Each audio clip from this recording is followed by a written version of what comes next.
आप सभी। मैं आशा करती हूँ सभी लोग स्वस्थ और प्रसन्न होंगे। आज हम हमारा पाठ वाक्य विचार को पढ़ेंगे और समझेंगे। तो आइए शुरू करते हैं इस पाठ को। ये है पाठ 4 वाक्य विचार। वाक्य शब्दों के मेल से वाक्य बनते हैं, यानी शब्दों का क्रमबद्ध समूह वाक्य कहलाता है।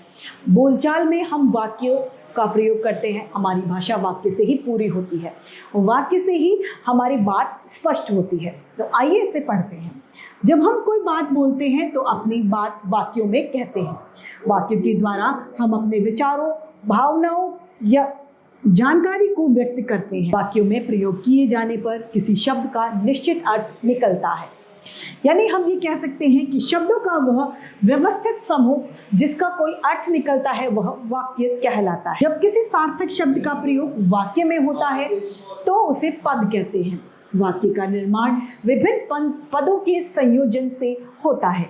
ये पद वाक्य में अलग अलग भूमिकाओं को निभाते हैं, जैसे कि कर्ता, कर्म, क्रिया आदि। वाक्य के अंग। वाक्य के 2 अंग होते हैं, पहला उद्देश्य और दूसरा विधेय।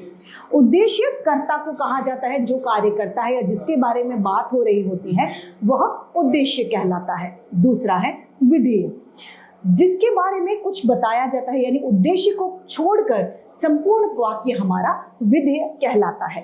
यहाँ पर उद्देश्य और विधेय दिए गए हैं, आइए इन्हें पढ़ते हैं। पहला उदाहरण है, माताजी खाना बना रही हैं। तो इसमें माताजी हो गए उद्देश्य, बाकी संपूर्ण वाक्य विधेय में आएगा।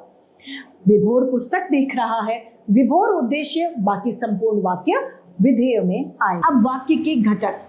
वाक्य के घटकों में 5 घटक मुख्य होते हैं, कर्ता, कर्म, क्रिया, पूरक तथा विस्तारक। यानी 5 भागों में वाक्य को वर्गीकृत किया गया है। इसके 5 घटक होते हैं। पहला है कर्ता, जो कार्य करने वाला होता है वह कर्ता। क्रिया का प्रभाव जिस पर पड़ता है उसे कर्म कहते हैं। क्रिया, जो कार्य किया जा रहा है उसे क्रिया कहा जाता है। पूरक, पूरक यानी जो कर्ता कर्म और क्रिया के पूर्व, जो कर्ता कर्म और क्रिया को पूर्ण करता है उसे पूरक कहते हैं, यानी पूरा करता है जिसे, उसे पूरक कहा जाता है। विस्तारक, जो कर्ता कर्म और क्रिया का विस्तार करता है उसे विस्तारक कहा जाता है। अब वाक्य के भेद। वाक्य के भेद 2 आधार पर बनाए गए हैं। पहला रचना के आधार पर और दूसरा है हमारा अर्थ के आधार पर। पहला रचना के आधार पर वाक्यों के भेद। रचना के आधार पर वाक्यों के 3 भेद होते हैं, सरल वाक्य, संयुक्त वाक्य तथा मिश्र वाक्य। सरल वाक्य। सरल वाक्य जिन वाक्यों में केवल एक उद्देश्य और एक कर्म, एक विधेय होता है वे सरल वाक्य कहलाते हैं, यानी एक उद्देश्य एक विधेय इक्वल्स टू सरल वाक्य। हाथी जा रहा है, सूरज पूर्व की दिशा में निकल आया, ये सरल वाक्य हैं। इनमें एक वाक्य, एक उद्देश्य और एक विधेय है। दूसरा है संयुक्त वाक्य। संयुक्त वाक्य जिस वाक्य में 2 या 2 से अधिक सरल वाक्य किसी समुच्चय बोधक से जुड़े हुए होते हैं वे क्या कहलाते हैं? संयुक्त वाक्य होते हैं। इसका उदाहरण है, मैंने राम को बुलाया था लेकिन वो नहीं आया। यहाँ पर लेकिन शब्द से इन दोनों वाक्यों को जोड़ा गया, अतः ये सरल वाक्य, ये संयुक्त वाक्य का उदाहरण। मिश्र वाक्य, जिस वाक्य में एक प्रधान वाक्य और अधिक आश्रित उपवाक्य होते हैं वे मिश्र वाक्य या मिश्रित वाक्य कहलाते हैं। जैसे राजू मेले में नहीं आएगा क्योंकि वह बीमार। अब अर्थ के आधार पर वाक्यों के भेद। अर्थ के आधार पर वाक्यों को 8 भागों में बांटा गया है, यानी 8 भेद है। विधानवाचक, निषेधवाचक, प्रश्नवाचक, आज्ञावाचक, संदेहवाचक, इच्छावाचक, संकेतवाचक तथा विस्मयावाचक वाक्य। सबसे पहले हम पढ़ेंगे विधानवाचक वाक्य। इस वाक्य में किसी बात या कार्य के सामान्य रूप से होने का हमें बोध होता है, यानी सामान्य रूप से कार्य किया जा रहा है इसकी जानकारी हमें मिलती है। जैसे गर्म हवा चल रही है, इसका उदाहरण। दूसरा है निषेधवाचक वाक्य। निषेधवाचक वाक्य, इन वाक्यों में किसी बात का कार्य न होने का हमें पता चलता है, यानी कार्य के न होने का बोध हमें निषेधात्मक वाक्य में पता चलता है। सीमा प्रतिदिन नहीं खेलती या फिर राम रोज दूध नहीं पीता है, ये निषेधवाचक वाक्य है। ग है प्रश्नवाचक वाक्य। जिन वाक्यों में प्रश्न पूछे जाने का पता चलता है वे प्रश्नवाचक वाक्य कहलाते हैं। तुम वहां क्यों गए थे, वह कौन है, इसके उदाहरण हैं।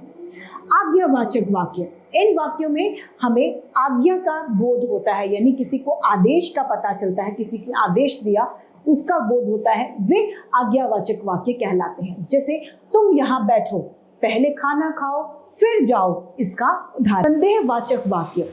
इन वाक्यों में संदेह या शंका की जानकारी होती है। उदाहरण के लिए, शायद वह सो गया होगा, शायद वह ट्रेन में बैठ गई होगी, इसका उदाहरण है। इसमें शंका यानी संदेह का पता चलता है।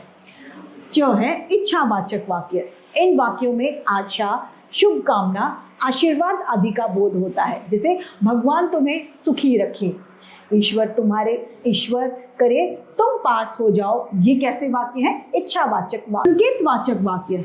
इन वाक्यों में शर्त या संकेत दिया जाता है, जैसे कि वर्षा होती तो गर्मी कम हो जाती, इसका उदाहरण है। विस्मयावाचक वाक्य। इन वाक्यों में हर्ष, दुख, शोक, घृणा आदि की भाव पता चलते हैं। विस्मयावाचक वाक्यों में विस्मय सूचक चिन्हों का प्रयोग भी किया जाता है। आह कितना सुंदर दृश्य है, छी कितनी गंदगी है, ये विस्मय सूचक वाक्य के उदाहरण हैं। तो इसी के साथ ये पाठ समाप्त होता है और आइए इसे एक बार संक्षेप में जान लें। शब्दों का वह व्यवस्थित समूह जो एक निश्चित अर्थ देता है वाक्य कहलाता है। जब किसी सार्थक शब्द का प्रयोग वाक्य में होता है तो उसे पद कहते हैं। वाक्य के दो अंग होते हैं, उद्देश्य तथा विधेय। वाक्य के 5 प्रमुख घटक होते हैं, कर्ता, कर्म, पूरक, क्रिया तथा विस्तारक। रचना के आधार पर 3 भेद होते हैं, सरल वाक्य, मिश्र वाक्य तथा संयुक्त वाक्य।